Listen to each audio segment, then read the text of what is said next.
Welcome to the Stay Paid podcast, where we help agents and entrepreneurs master the latest business trends to unlock growth and create a life of freedom. Brought to you by Reminder Media. Welcome to Stay Paid. My name is Joshua Stike. And I'm Luke Acree. And before we bring on our guest today, we'd love it if you take a minute to subscribe to Stay Paid on Apple Podcast or on Spotify if you're not already subscribed. Follow us on YouTube as well, youtube.com/Reminder Media.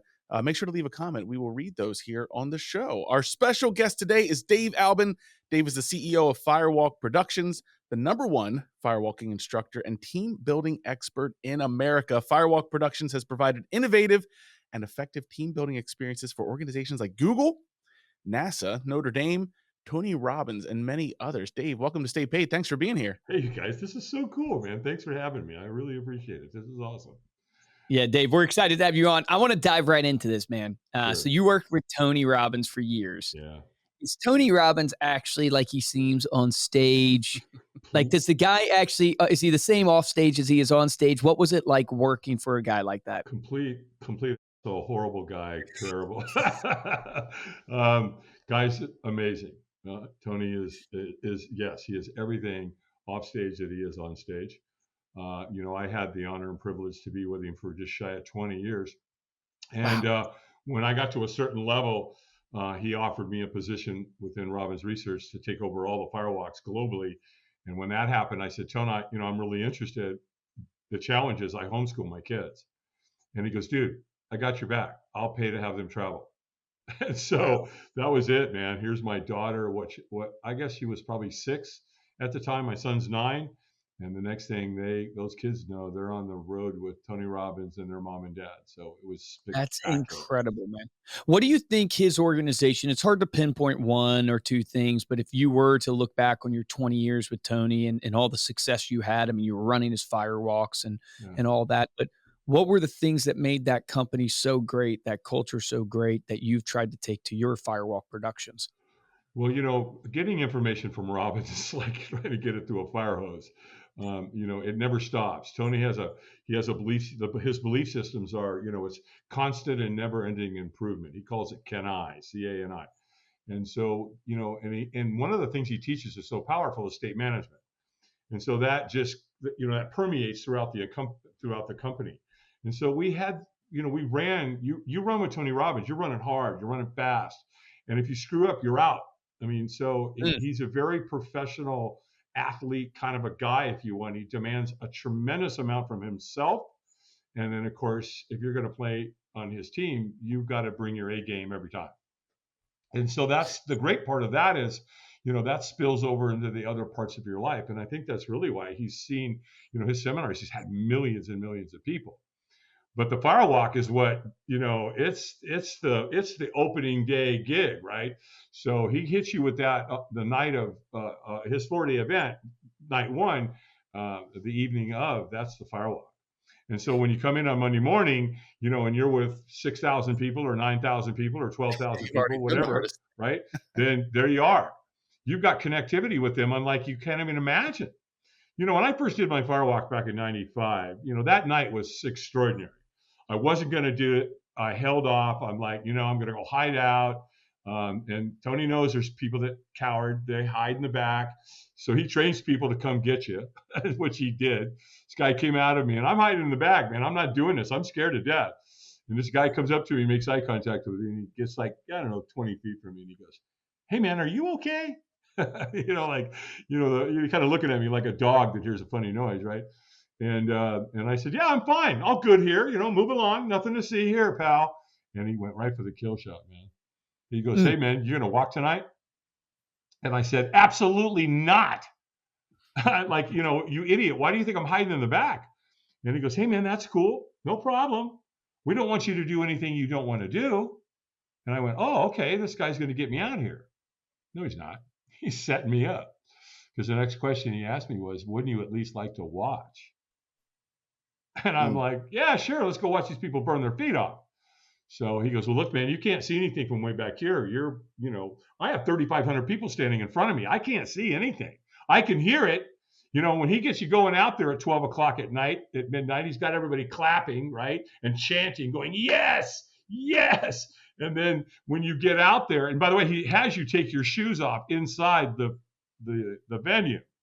Hmm. And so that we sweep it and clean it all the way out to the firewalk. The fire team does. So you don't step on a nail or a rock or anything. We take hours doing that alone.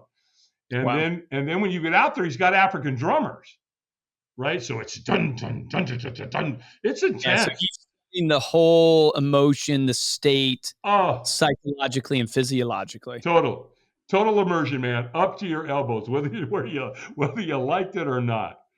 And so, how do you logistically, how this works is you start at 2:00 in the afternoon, you build this giant fire and you burn it all day.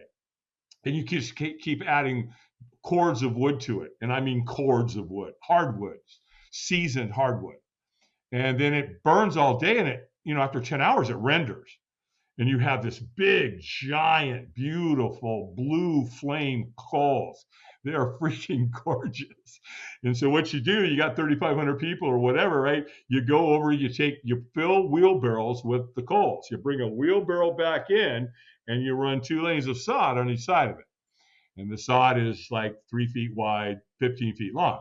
Take a flathead shovel, sprinkle the coals on top, pound them down so they don't stick to your feet. That's what you walk on. That's it. So is walking on fire fake? No. That's the main thing that people think when they think of walking on fire, that it's kind of a fake. It's not really hot. How hot would you say the coals are? Like 1,000 degrees. No way. Yeah, way, man. And you know what's funny about this, you guys? Firewalking's been around for 1,000 years. Only here in the West are they all, other cultures. No. Do you know where it originated from? I don't know the actual. I think there's a few of that. There's talk that it originally came to be in India, which could be because the people of India, they're very rite of passage driven. They firewalk all the time. In fact, I got a picture on my website that's got, when we're walking there, remember what we're doing, right? We're sprinkling coals on top of grass. You're walking on top of it. In India, they dig a pit, and it's a pit, so the coals are this thick. And I got a picture on the website that shows the family and the people standing around, right? And they're all these beautiful pastel colors. It's really gorgeous. And they're wearing all kinds of ceremonial things. And down in that pit, which is probably 18 feet wide, and it's probably 30 feet long, but it's kind of concave, right? There's a ledge, on the side, if you will. And right there in the middle, man, she looks like she's probably 18, 19 years old. And she's holding 2 newborns, 2 babies right out of the womb. And, once she gets down into that deep pit, she's not walking on them. She's walking in them. What? And so, and if she drops a baby, it's over. You drop that baby, that baby's going to die. Right. So, how does it not burn your feet? Well, that's like what? You know what? I get this asked. Luke, I get this all the time. So, Dave, you've been doing this forever. You walked 500,000 people. You've walked every celebrity on earth. What? How? Why? And they ask me, and I'm like, look, dudes, I don't know. I've got my own theory, but how can a human walk on coals that are 1,000 degrees and not burn yourself? And I'm like, I don't have the ultimate answer for that. I just don't. I just know that if you do it the right way, with the right intensity, and you come to the fire with the right intention, you can walk across it. So why do it at all? What does it do? Like for you? Right. Yeah. Why do it at all? What's wrong with you? We're mammals, man. We're supposed to run from fire, right? It's real simple. What doesn't challenge you doesn't change you. Period. And most CEOs know that, right? At some level. You don't become a Navy SEAL by sitting your happy ass in a room, studying this and studying that. You become a Navy SEAL when they put you in Hell Week and they take you out in the ocean in the Pacific off the coast of San Diego and drop you in at 3:00 in the morning. And just prior to that, they let you know about all the man-eating sharks in the water. Just to give you some comfort while you're sitting there at 3:00 in the morning, cold as all get out, black, you can't see anything, and the only thing you've got with you is your thoughts. So if we use that premise, right, it's state management. Life is about state management, and that's really big in Tony's world. So that's what this is about. In that moment, I've watched 500,000 people do this, man, and they walk up and the look on their face is like they're going to lose their shit. And they just are, right? And I all of a wanna do sudden, it. there's like this moment of reckoning, and all of a sudden, boom, there they go. And within 4 seconds, you went from this to this Mm. because your self-worth, your self-confidence, your self-belief, all of that, your frequency gets raised. And when you do it in a group setting, it's it happens for everybody. When I Mhm. firewalked that night, my first night in 95, man, unbelievable. I'm like, let's go climb Everest, people. I mean, you're jacked up, man, for sure. But what got interesting for me was the next day. So I come into this venue. I didn't know any of these people. I could care less. I didn't even like people. But I'm standing in this room with 3,500 people, and it was like, you got to be kidding me. Look at this. Look how they're acting. Look how they're treating each other. Look at the humanistic side of what's happening right before your eyes. Because I'm watching people, man, they're hugging and they're laughing, and you can see this intensity on their face. Some are even crying. They're talking about the firewalk. They're talking about their fears, and I'm going, what? Mm. Did we drink the Kool-Aid last night? What the hell is going on here? Yeah, we Hmm. did. We sure did. And so that amazement, because again, you're standing in the foyer, getting ready to go into the venue with 3,500 people the night after the firewalk, and man, you are in tune with these people, and that's really what the fire does. Fire doesn't care about any of this other stuff, right? That's why I get Mm. hired so often. When COVID hit, all hell broke loose, as we know, right? So we all shifted and pivoted and got things organized. And, but if your people are still arguing about, oh, maybe, I love Donald Trump. I hate Donald Trump. I love Joe Biden. Well, I hate Joe Biden. Well, I didn't wear a mask. Well, I'm not getting a vaccine. So all this is going on inside your company. What does that do? It creates dissension. Creates disunity. Yeah. It, Mhm. it's deadly. And if the CEO doesn't fix it, well, then they'll find a CEO who will. And that's really what it boils down to. So you're either cultivating that toxicity out of your organization, or you're allowing it to permeate. And Hmm. that's why right now I'm as busy as all get out, because I can come in and fix it that quick. Because it creates unity through a shared experience that can only happen through vulnerability. And vulnerability, like even from a sales knowledge standpoint, you cannot, or the greatest salespeople are the ones who are able to get real and get very vulnerable with people and understand their needs, right? And understand the pain points that they have. Oh my gosh. True, not fake ones, but true ones. Well, Bad salespeople think they're getting the needs and the pain points, but they haven't gotten vulnerable enough with the person to understand. that precisely. And you got to learn to live from the inside out, not the outside in. And that Mm. when that shift happens, right? Because we got three questions going on in our heads at all times. And so I challenge groups to say, hey, take the next 24 hours and focus on these three things you think about. Number one, what you have or what you don't have. Well, that alone, that dynamic right alone will either that'll put you right into gratitude, or it could stress you out. Mm. The second one is what you can control and what you can't control. Mm. Very interesting, right? Like politically, how much can you really control? Oh, by the way, this just in. Nothing. Come on. You want to spend time there and scream and yell and do all this, and fine, but you're wasting your time. And then Mm. the third one, which is my favorite, is, are you spending your time in the past, the present, or the future? And so that goes right into Eckhart Tolle, right? The power of now. And so once you learn to stay here, present at all times, and like you said, Luke, the vulnerability side of it, right? I got a buddy of mine wrote a book called Painted Baby, and he's a painting contractor. Hmm. And he painted a baby, and it's hilarious. And yet it was his worst day in business, or so he thought, until he decided to become vulnerable. Go, you know what? I'm going to tell this story. What happens if my number one competitor finds out that I painted a baby? What do you think he'll do with it? He goes, I'm not going to let that happen. I'm going to tell the story myself. Oh my gosh, Wow. it's incredible, right? But Yeah, I what a say journey. that because of Yep. you mentioned the vulnerability side of showing that. Because here's what I've learned: people don't care how successful I am or how much money I make. They don't care less, none, zero. Here's what I've learned that they want. They want to hear about my worst, most intense struggles and how I got through them and overcame them. That's That's so cool. valuable, right? Like, for example, I talk about my sobriety all the time. You know, I got sober on June 8th, 1988. Grossly addicted to heroin, cocaine, alcohol, cigarettes, chocolate chip cookies. You know, I okay. still have the chocolate chip cookies one, Okay, sorry. maybe I still have a problem. Okay, maybe I'm still doing a few cookies. All right, but I don't have any court cases as a result of me eating cookies. Uh, Right. So yeah. So you know, this last year I've been sober for 36 years, and one of the most I learned. Oh, thank you. You know, AA is just so full of knowledge and wisdom and experience, and it's why it's so Yeah. successful. And one of the things I love, right, is the 12 steps help you put your life back together. The 12 traditions of AA help you, you know, navigate through the group. But in the middle is called the preamble. And the preamble says, when anyone anywhere reaches out, I want the hand of AA to be there, and for that I am responsible. Whoa, brothers, let me tell you something, man. I took that seriously because when I showed up, I was suicidal and homicidal.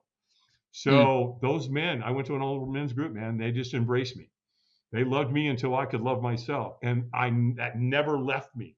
Right? When people pour themselves into you, that love, you tap into that and you use that going back out. Whoo, it's so that's awesome. powerful. And so that's, you know, that's what I've done. I've been a gatekeeper. Somebody new from AA comes in that door, I'm on them, man, because their That's life's awesome. on the line. Yeah, because and that is a more fulfilling life Ooh. than any amount of money or accolade ever brings you. And everybody who goes through life, and as you mature and you have these experiences, you start to see that play Yeah, out in real practicality for sure. for you. So I mean, this is amazing. I mean, so many things I think people can take away. I want to go back to like with the Firewalk, where you're going through this transformation. Has anybody ever gotten burned in front of you? No, Has anybody not made it? no. Made it. I mean, you know, sometimes we just did one in. I said it, you know, up in Denver for the EO organization, the entrepreneurs organization there, and one of their members that night, she went right. God bless her. She took her first step because here's what I teach: when you're firewalking, if you're willing to take the first step, oh, you'll take the second, third, fourth, and fifth. I promise you. Mm. And so she did, but she stepped outside of the grass, so she was kind of walking on the outside of the grass. And then when she did that, she looked at me. She goes, "I'm going to do that again." And so she went back, got into the front of the line, and came back. But to your Nice. question, can you get a burn? The coals are 1,000 degrees. What's the answer? Sure, you can. Yes. How bad is it though? Are you going to need hospitalization? No. Are you going to get a little blister on your foot? Maybe. Yeah. Is it going to be gone in 24 hours? Most likely. So grow up. Life's going to beat you. So don't worry about a little, you know, blister on the bottom of your foot. The message is in the moment, man. The change is right there at the end. It happens that fast. You can change your life in 4 seconds. And what I love about the Firewalk is that it's not like jumping out of a plane. It's not like snowboarding or skiing or surfing or all these other things that create, you know, an adrenaline kind of a thing, right? One of the things I've always said is that in that moment, just before you walk, you're going to be able to feel what it feels like to be a professional athlete and to be able to step into that game. Or maybe you're on Broadway or whatever. There's that intense moment. And that's what firewalking gives you the opportunity to feel and experience. Hmm. And that's why it's so life-changing at the end. 4 seconds, boom, you're a new person. I mean, you go from going, oh, I got doubts and I can't, I'm not, no, and everything we You tell ourselves. overcome them. Yeah, you overcame adversity in the moment. How do you hold on to that feeling? Like what do you, because you know, obviously it's an emotional situation. It's very, you know, you overcame the fear. How do you then hold on to that? What are some things you can do to not lose that feeling? Hmm. Oh, we're holding up something. Are those Tic Tacs? What do we got there? No. So these are the coals from sick. their Firewalk. Oh, that's cool. Oh, that's great. Okay. I Yeah. firewalked in 2022. Right. So you put that on your desk, and So it's a reminder. as a reminder, as an anchor, and you know, you come back once a year. Can I'm somebody say, can someone That's do it? repeat business, ladies and gentlemen. Thank someone you do very this? much. It's right here in the magazine. I mean, Yeah, there we go. come on. We were gonna get the magazine somehow into this episode, so I'm glad you brought it in. Now. There you go. That's so great. Yeah, man. It's funny. There is this in the Bible. It talks about like stones of remembrance, Of course. right? And it's like, you know, to remember kind of what God has done. It's like you have like stones of remembrance. So it's like a similar concept in the sense of, and this applies to everything, even outside of the spiritual. But it's like you got to remind yourself of the things that you have walked through. Because oftentimes we never stop and look back of what we've overcome. That's right. And I shared a video on Instagram one time that went viral saying, you know, you're self-doubting, you are struggling with where you're at, you're wondering if you are where you're supposed to be, you're comparing yourself to others. And we know comparison is the thief of joy. But I said, just think about where you were and how that past self, how proud they would be of where you are now and what you've done. And oftentimes we never stop and look at stones of remembrance of what we've been through and what has happened for us. And it anchors you and brings you back to what you can do and can accomplish. And so I think people struggle with it because they also make mistakes. But it's so important to write down because perspective's everything. You know, and a lot of times people look at, I've been accused of, well, it was easy for him because he's this and he's that and he's this and he's that. And like, that's a crock. You know, when years ago I was working for Tony and I'd been with him for 20 years and it's 2014, I'm driving down the road and my phone rings and it's like, hey, hi, is this Dave Albin? Yes. Is this the Dave Albin that does the Firewalks for Tony Robbins? And I said, yeah, who's this? Google. Who? I don't know anybody named Google. Was a real person, yeah. She introduced herself and she said, hey, you know, the reason we're contacting you is if you're not under any contractual obligation or non-compete with Tony Robbins, we'd like to talk to you about hiring you. I'm like, well, homeboy's a free agent. What you got? You're like, Tony, you're out the window, bro. Yeah, so this is Google call. It's funny we had the conversation. So they ended up hiring me.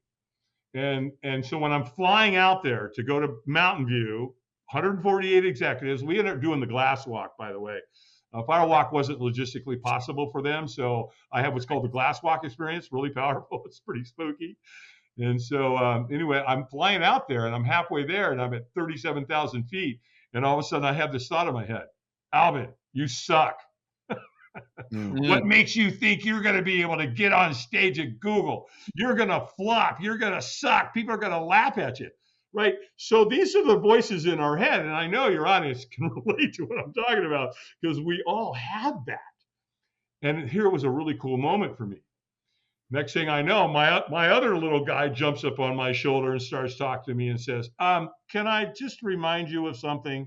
You and Tony Robbins went to London in 2005 and you walked 12,300 people. You set a world record. Tell that other voice to take a hike. But you know what? It was like this motivational moment that's going on in your head where you've got self-doubt. We have it. We just have to learn state management, how to step through it and control it so it doesn't control us. Yeah. How does this work for organizations? And can you do it like in this remote? Like obviously you have to get people physically together, but then when you go remote, like our organization's 98% remote. Does that feeling of unity continue in that environment? Well, one of the things I did in that where it was right after COVID and a really big hardware software company, and they had people remotely all over the world. So, but they wanted to do a board break, and so what we were able to do is mail the boards to all their people, and then I took them through the process. Typically, and you know, I change this up depending on what's going on in the moment. Like I do the board break during the Firewalk because that's really powerful because I have them write something on front of the board they want to move towards. I have them write something on the back they want to move away, they need to stop doing. I have them write anybody's name on the board that they're in conflict with. So if love or reconciliation is part of that relationship, it's done tonight. You're giving it to the fire. It's over. And then to create the rite of passage, I have them write anybody's name on the board that they've lost. And so then we take them outside, they break the boards, we do a circle, they get to throw the boards in the fire. Meanwhile, this is all being videoed and photos taking, because, you know, if you firewalk and you don't have pictures, it didn't happen. And then I do something really magical there too, and that is at the end, I put everybody in a circle and I have them look across the circle and say, look, make eye contact with somebody you don't know. And then now go to that person. And so now I've got everybody in twos. And then I put them in what's called a heart hug. So when I hug you, my heart stands on top of your heart. I have them close their eyes and they do 3 cleansing breaths.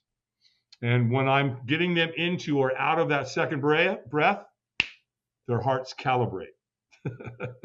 It's, you gotta love the human body and the spirit and the universe and God, and you know, it's hilarious, right? So then I keep doing that, and I'll do that 6, 7 times, whatever, until everybody's heart's beating at the same time.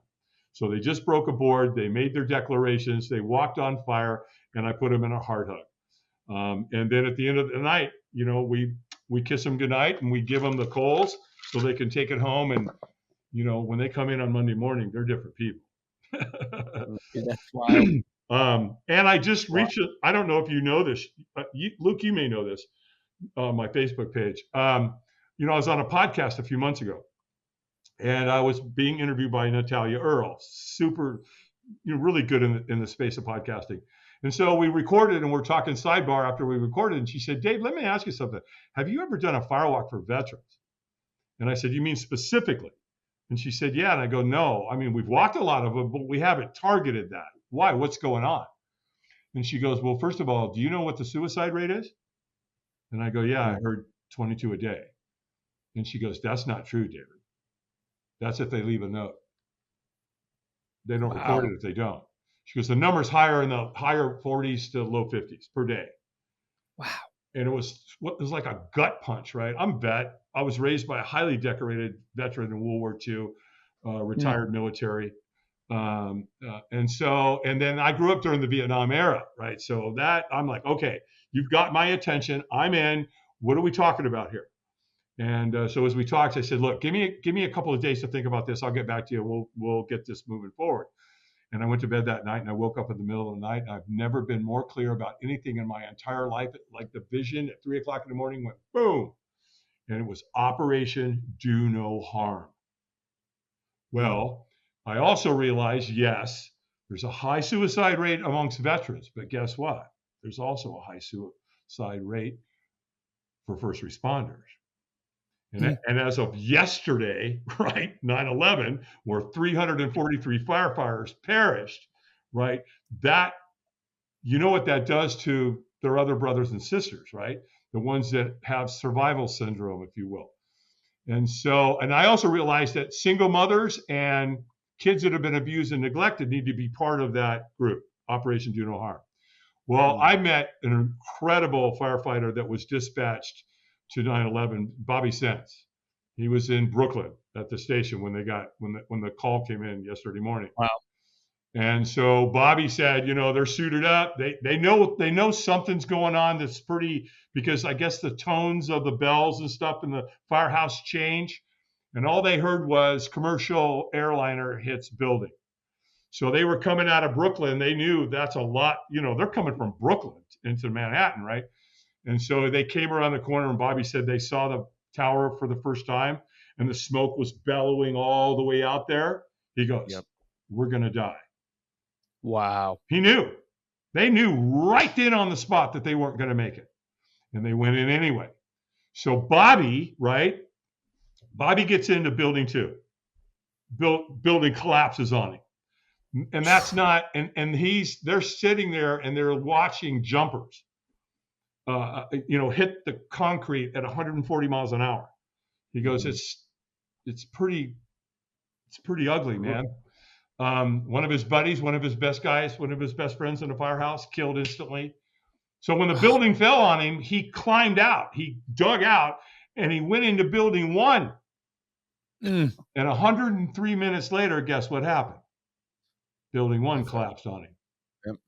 And then after surviving all this, and he's got a story, you guys, I'd probably get him on your podcast if you want me to. Yeah. The next day after all that happened, he had to go to the pile. By the way, when he went back to the firehouse, all his guys are gone. His equipment's gone. You got an empty firehouse. And this guy has used laughter to keep himself alive and to deal with the PTSD and all the stuff. So what's really cool too is he jumped. So Operation Do No Harm, the reason I bridge that is because Bobby's coming with me and I'm going to put him on the road. He's got a message inside of there for entrepreneurs and business owners. Look, this could happen to you. An hour later, the next building falls on you. Okay. and now. And so you know what I mean? Because it's really true.